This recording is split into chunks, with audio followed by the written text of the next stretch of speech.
Olá, tudo bem com vocês? Ulisses Souza, técnico de segurança do trabalho, gestor ambiental, higienista ocupacional, engenheiro de produção e instrutor credenciado no Corpo de Bombeiro do Estado de São Paulo. Qual que é o nosso assunto aqui hoje? Nós vamos comentar sobre produtos perigosos. O que seria produtos perigosos? Como atender uma emergência com produtos perigosos? Você está pronto para isso? Olha essa imagem. Como que você atenderia essa emergência? Você se sente pronto para isso? Iria para cima? Saberia atender essa emergência?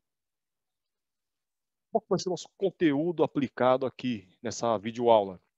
Nós vamos entender os pormenores que esse conteúdo ele está em conformidade com a portaria do CCB 008-600/2014. Nós vamos conhecer como que está a legislação que trata sobre produtos perigosos, sobre a armazenagem, sobre o transporte, como que ele está identificado, sobre a manipulação também, as emergências envolvendo tudo isso. Vamos conhecer as classes de risco, o sistema de identificação, o painel de segurança, rótulo de risco e uma ficha de emergência também, e como que está relacionado o documento que está, o RG desse produto, por assim dizer. A identificação do produto, a FISPIC, ficha de identificação segurança do produto químico. Como conhecer e saber e consultar o manual de emergência desses produtos perigosos, que nós chamamos de ABIQUIM, Proquímica. É um livro que você vai consultar para identificar os produtos, saber pormenores, como que é feito a segurança, como que é feito o isolamento, como combater, como prestar um primeiro socorro para uma vítima que teve contato com esse produto. Tá? Então, esse livro é um manual para um atendimento a produtos perigosos. Vamos conhecer os equipamentos de proteção individual, o EPI. Vamos conhecer também o nível de proteção respiratória. Esses níveis de proteção individual, nós classificamos eles como A, B e C. Cada um é um específico para um tipo de atendimento. Cada um é específico para um tipo de produto perigoso. Vamos conhecer o sistema de organização da área, como que eu devo deixar aquela área isolada, como que eu vou classificar aquela área. Então, nós classificamos ele através de zonas de segurança. Tá? Então, essa zona de segurança eu vou classificar ela através de quente, morna e fria. Os equipamentos, os métodos para conter e confinar o derramamento daquele produto perigoso. As técnicas de resgate de vítimas também contaminadas, como que é feita a descontaminação da equipe de emergência, como é feita a descontaminação das vítimas e do próprio ambiente também. Então, primeiramente, vamos definir produtos perigosos. Como que é feita a classificação desses produtos perigosos? Tá? Então, produto perigoso eu classifico da seguinte forma: é aquele produto que representa um risco à saúde das pessoas, para a segurança pública e para o meio ambiente também. Todo produto perigoso, ele está relacionado numa resolução. Qual resolução que é essa?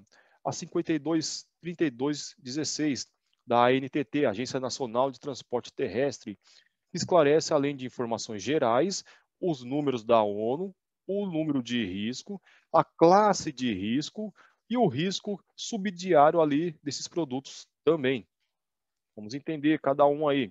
Tá? Então, a BIQUIM, FISPIC, os mais utilizados ainda hoje para esse reconhecimento. Tá? Então, a ficha de informação de segurança do produto químico, todo produto químico deve ter esse documento. Tá? Ele tem alguns pormenores ali, tá? Não vamos aprofundar em todos, mas vou identificar aqui para vocês o item 4 e 5. Tá? Todos são importantes, tá? Mas o 4 e 5 a gente dá uma mais atenção quando falamos em emergências, por quê? Como que é feito o primeiro socorro daquela vítima? Como que eu combato um princípio ou um incêndio envolvendo aquele produto?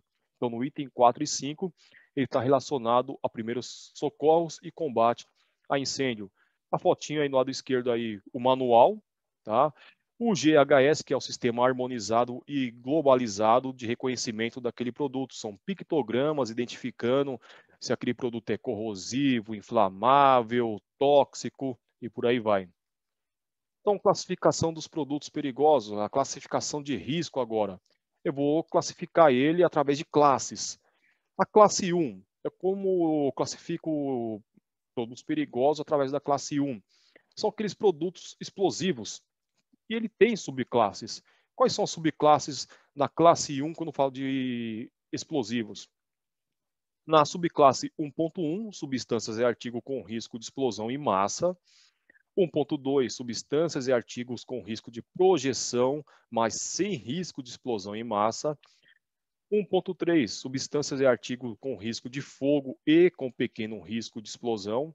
1.4, substâncias e artigos que não apresentam riscos significativos.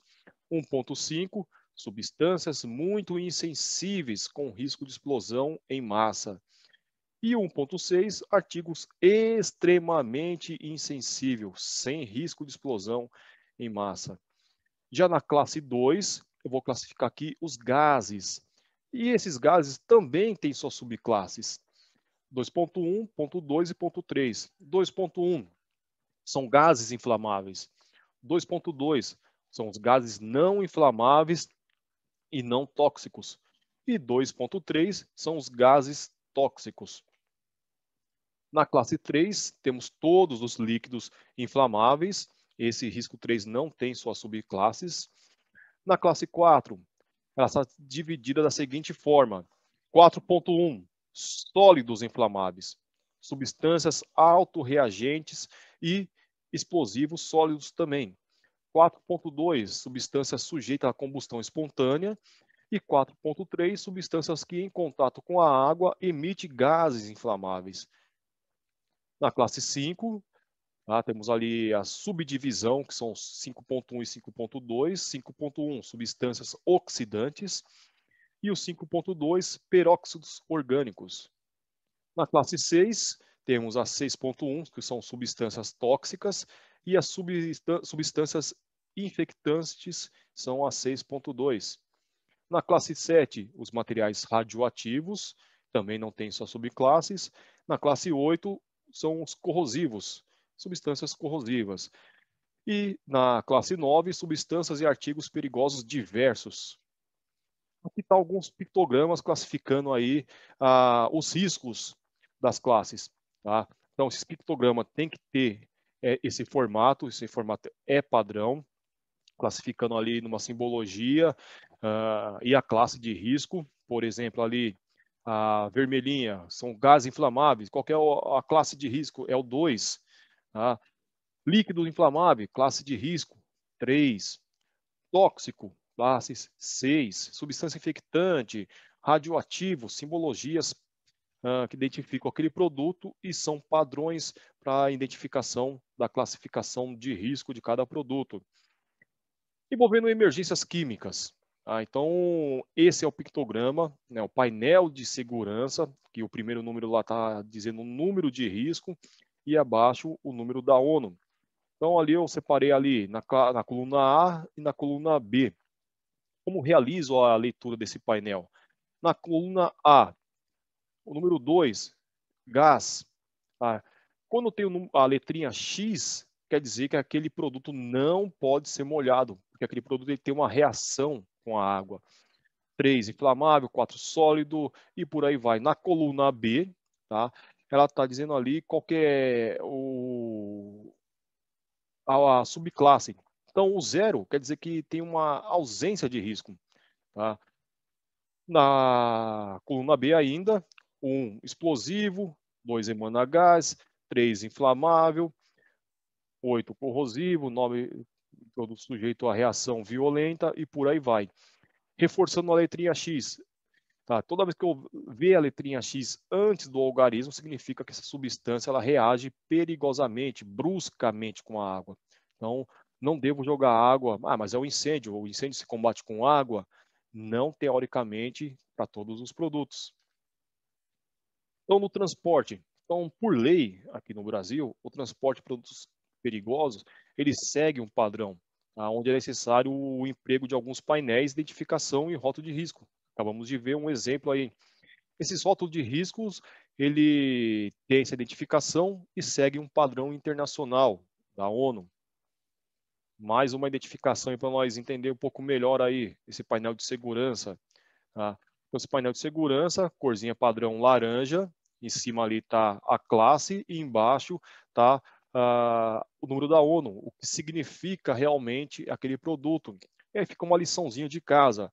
O que significa esse painel de segurança na corzinha laranja aí? Pesquisem o que significa essa numeração 1263. Esse 1263 é o produto que está sendo transportado naquele caminhão.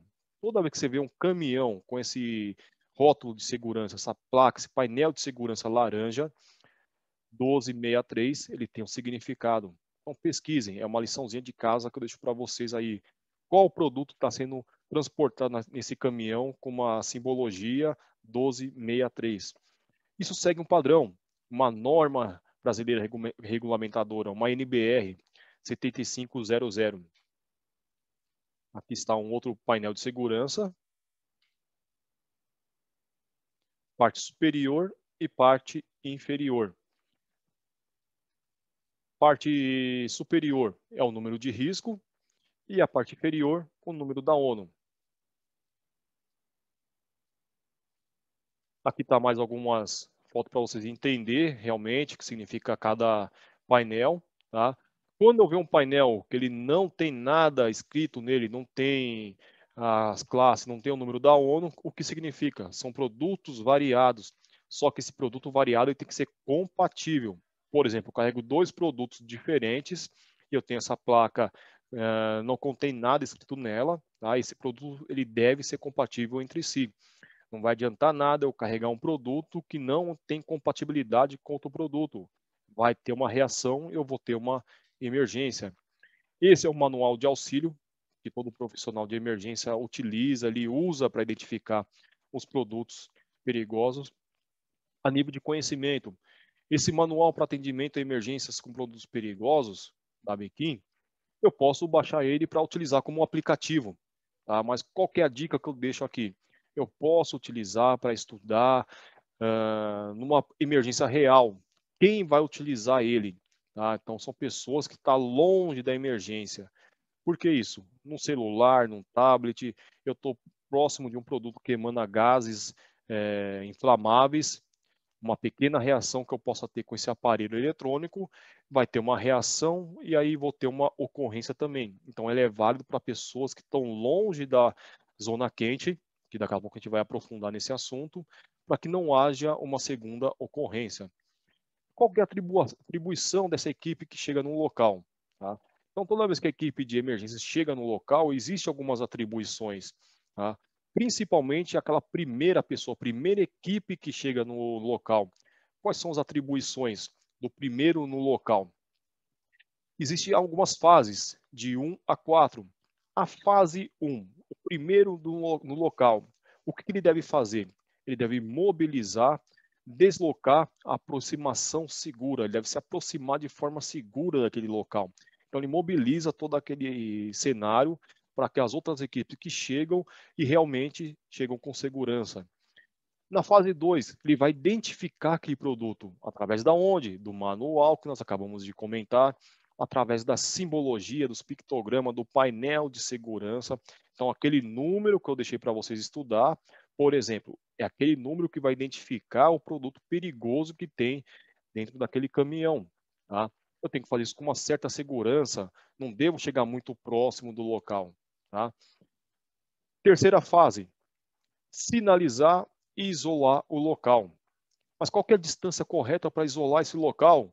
No manual ele vai me dizer qual é a distância correta, segura para cada produto. Fase 4, avaliar essa avaliação preliminar e acionamento do órgão de intervenção e o apoio também. Então aqui está algumas classificações das zonas que nós acabamos de comentar. A zona 1, 0, 1 e 2, melhor dizendo, perdão. A zona 0, 1 e 2. Na zona 0, a atmosfera explosiva está muito presente no local ali, durante todo o período da emergência. Então, essa área na qual a mistura explosiva de gases e vapor também. Tá? Então, ali eu concentro a zona 0. Na zona 1, a atmosfera explosiva ela pode ocorrer em operação normal. Então, a área na qual a mistura explosiva de gases ou vapor pode estar presente durante uma operação. E na zona 2, a atmosfera explosiva pode ocorrer em operação normal, área na qual mistura explosiva de gás ou vapor pode não ocorrer durante a operação normal e, se ocorrer, será durante curtos períodos de tempo. Aqui está a zona quente, ou seja, é a zona na qual realmente a equipe está ali combatendo. Tá? É a primeira zona ali está diretamente na ocorrência. A zona morna, então fiz o isolamento do local, tá? A equipe está combatendo diretamente a emergência e uma equipe de descontaminação, de prestação de socorro, ela está ali numa zona morna. E a zona fria, eu tenho posto de comando, onde eu vou ter outros pormenores, se eu preciso solicitar mais apoio, radiocomunicação, aonde está as viaturas de transporte dessas possíveis vítimas. E o isolamento da área, como ele deve ser feito? Ele pode ser feito através de cones, tripés, cavaletes, fitas, placas de advertências, afastar curiosos, que infelizmente o curioso não vai te ajudar nada nesse momento. Aqui está uma ilustração como eu devo realmente fazer o isolamento desse local através de cones, fitas zebradas, placas de advertências de se afaste-se. E os EPIs? Qual EPI eu devo utilizar? Qual que é a diferença de kit e EPI? É uma outra perguntinha para você pensar e nos trazer a resposta aí. Manter-se sempre de costa para o vento, tomando como referência o ponto de vazamento. Se eu ficar a favor do vento, o vento ele vai trazer gases, fumaças até a mim, até eu que vou fazer o combate dessa emergência. Então, o ponto focal aqui, a segurança do profissional de emergência é manter-se de costa para o vento. Para isso, eu tenho alguns níveis de proteção. Antes de adentrar a emergência, eu identifiquei o produto, agora eu preciso me proteger. E esses níveis de proteção são classificados da seguinte forma. O nível A. O que é o nível de proteção de nível A? É o nível de proteção utilizado quando a proteção para a pele, olhos e a respiração, ele deve ser altíssima. Ou seja, tem que ter uma alta proteção. Os equipamentos que compõem o nível A. Equipamentos autônomos de pressão positiva, o EPR, equipamento de proteção respiratória, roupa de proteção totalmente encapsulada. É isso que nós vemos nessa figura. Então, essa pessoa está com uma proteção de nível A, é um macacão totalmente encapsulado. Luva de proteção químicas internas e também luvas de proteção externas. Botas com resistências químicas com palmilhas e biqueira de aço, capacete de uso interno, ou seja, esse profissional está com um capacete interno dessa roupa encapsulada. O macacão de algodão de uso interno também, tá? E a radiocomunicação intrinsecamente seguro. O que isso significa? O que é um equipamento intrínseco? É um equipamento que não vai emitir uma energia estática, por assim dizer, e provocar uma explosão. Tá? Tudo que não for intrínseco numa emergência envolvendo produtos perigosos pode causar, sim, uma pequena fagulha, uma pequena centelha e pode decorrer uma outra ocorrência. Por isso que nós comentamos, o uso de celulares, tablet dentro de uma emergência, dentro da zona quente ali, ele não é viável. E sim, quanto mais longe, melhor eu posso utilizá-lo no caso da falta do manual ABQIM. É a mesma coisa para lanternas, para rádios comunicadores. Nível B. Quando que eu me protejo? Quando eu coloco a proteção pessoal de nível B? Necessário quando o maior nível de proteção respiratória é necessário. Só que o nível menor de proteção para a pele e para os olhos. Então eu tenho mais trato no nível respiratório do que no nível da pele. Então é o mínimo recomendado em situações de início de entrada até que o perigo tenha sido ali detectado e avaliado. E contém esse nível de proteção B? Equipamentos autônomos de proteção positiva, roupa de proteção, uma ou mais peças, luva de proteção química interna e externas e as botas resistentes químicas com palmilhas e biqueira de aço. Capacete de uso interno, nesse caso já é opcional, e o rádio de comunicação também intrínseco. E o nível C? Ele deve ser selecionado quando o tipo de contaminantes no ar ele é conhecido e sua concentração medida e os critérios de seleção para o uso de equipamentos de proteção respiratória estão de acordo com os padrões mínimos necessários na proteção eficiente.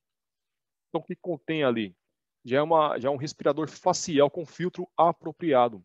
Nesse caso, eu não utilizo um EPR, nesse caso, eu não utilizo um equipamento de proteção respiratória, uma proteção autônoma, aquele cilindro colocado nas costas, nesse caso, não há necessidade. A roupa de proteção, uma ou mais peças, luva de proteção, químicas, luvas, melhor dizendo, tanto a interna como a externa, e as botas de resistências químicas com palmilhas e biqueira de aço. Capacete pode ser opcional, só que quando tratamos de emergência, eu tenho que tratar uma proteção individual num todo. Pensa assim, eu tenho que me proteger de forma respiratória, eu tenho que proteger meus pés, minhas mãos e a cabeça, tá? Quando falamos de capacete, ele fala de opcional, mas eu deixo um conselho aqui, proteja sempre sim a cabeça. E os rádios de comunicação também intrínsecos e respirador de fuga. Como que eu estanco o vazamento de um produto? Tá? Então, em algumas situações, é necessário que usamos alguns objetos, alguns equipamentos, artifícios sofisticados e até mesmo equipamentos que sejam altamente especializados. Quais são esses equipamentos? Vamos destacar alguns aqui. O batoque, tá? Que ele pode ser de madeira, bronze ou neoprene. Esse equipamento ele vai estancar ali um tanque, um tambor que está vazando, tá? Ou seja, ele veio se a romper por algum motivo, eu tenho esse kitzinho batoque para estancar, para prender aquele vazamento para que não venha a se extravasar, né, mais ainda e eu fazer a contenção. Mas o que vazou, tem um vazamento, vazou produto no solo, aí já vou usar um outro kit de contenção, tá? Ali que contém cordões de isolamento, mantas, travesseiros, absorvente para absorver todo esse produto e por assim fazer o descarte de forma correta, identificado, tá? Para proteger o meio ambiente. Tudo isso é transportado, identificado de forma que atende também legislação do meio ambiente. Temos bolsas infláveis, tá, ideais para tanques rodoviários e estáticos também. As bolsas infláveis para tubulações, fácil aplicação com excelente poder de vedação. Disponível ali em dois tamanhos que podem ser aplicados em tubulações de 5 a 48 centímetros de diâmetro. Turma, espero que vocês tenham tirado proveito dessa matéria. Estudem e até uma próxima videoaula.